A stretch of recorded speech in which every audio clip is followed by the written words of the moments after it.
Hola, mi nombre es John Alejandro Zipagauta Díaz, estudiante de Ingeniería Química de la Universidad Industrial de Santander.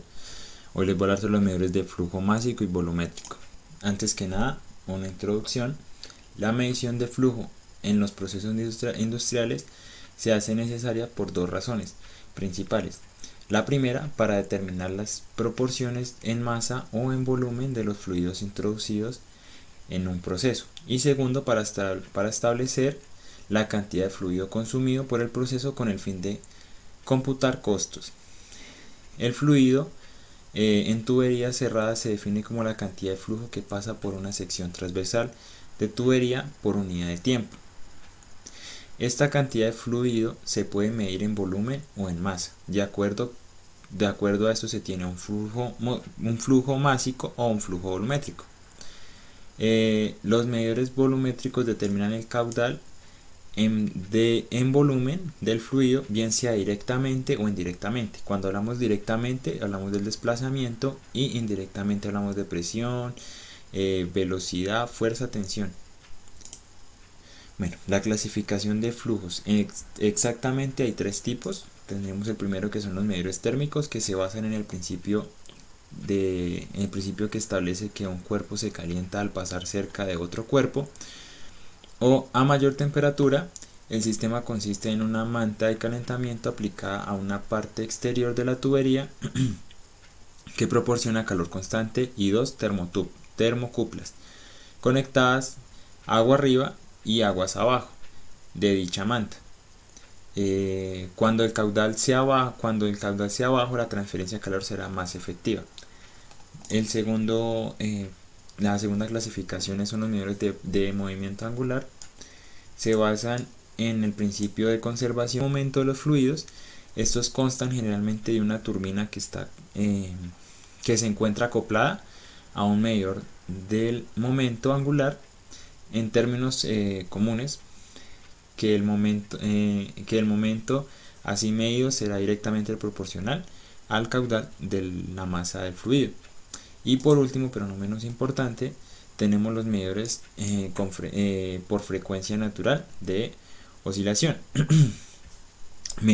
Este medidor es directo, que trabaja mediante el efecto que tienen las oscilaciones de frecuencia natural de vibración con respecto al caudal de masa que pasa por el tramo de la tubería, que está construido con materiales de buena elasticidad y de una forma geométrica muy particular, normalmente nu, como podemos ver acá. Entonces normalmente están en U. Bueno, luego tenemos los medidores de flujo. Entonces el primero es el tubo de Venturi, que pues este consta de dos conos, un cono a este lado y un cono a este lado. Estos conos traen, aquí vendría siendo la entrada. Normalmente aquí viene una sección recta y una sección de nuevo de salida. Normalmente la presión de acá tiene que ser mayor a la que se encuentra acá, y de nuevo sale la presión. El cono de salida se dice que es de recuperación porque recupera hasta un cierto punto de gran porcentaje de caída de presión que provoca la restricción. Bueno, en este podemos ver la sección pues de salida, de entrada, la garganta cilíndrica, que es la parte que les digo que es completamente recta, una parte que es donde la presión es más baja, y pues por aquí iría el fluido. Luego tenemos las placas de orificio. Entonces cada placa se coloca en forma concéntrica dentro de una tubería. Esta provoca que el flujo, aquí iría la placa, esta provoca que el flujo se contraiga de repente conforme se aproxima al orificio, y después se expande de repente al diámetro total de la tubería. Bueno, tenemos tres tipos. Está el concéntrico, que es para líquidos. Tenemos el excéntrico, que es para gases. Y tenemos el segmentado para cuando los fluidos contienen un alto porcentaje de gases disueltos. Luego tenemos las boquillas, la boquilla o tubería de flujo, que está la tubería consiste en una entrada de forma cónica y restringida, mientras que la salida es una expansión abrupta. En este caso, la toma alta de presión se ubica en la tubería a un diámetro de la entrada de aguas arriba, y la toma de baja presión se ubica en la tubería final de la garganta. Ese tipo de sensor de flujo permite flujos hasta 60% superiores a la placa del orificio, siendo la caída de presión de un orden de 30 a 80% de presión diferencial medida.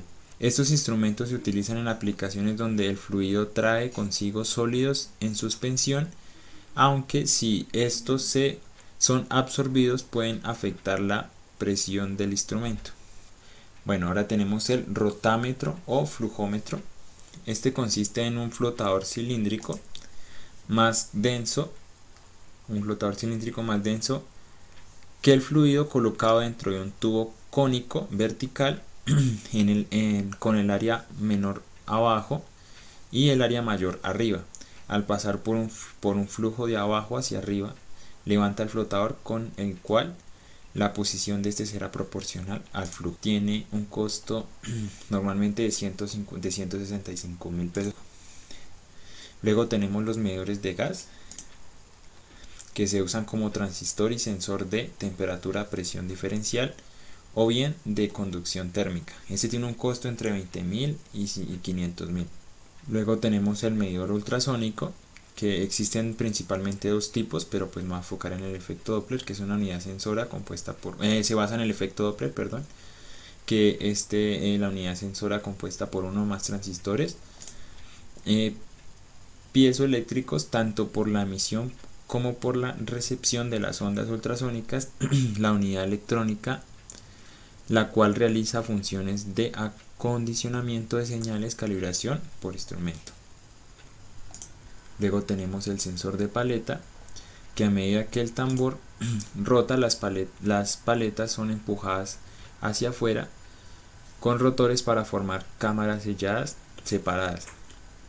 El tambor rota debido a la presión diferencial a través del medidor de rotación del eje del tambor.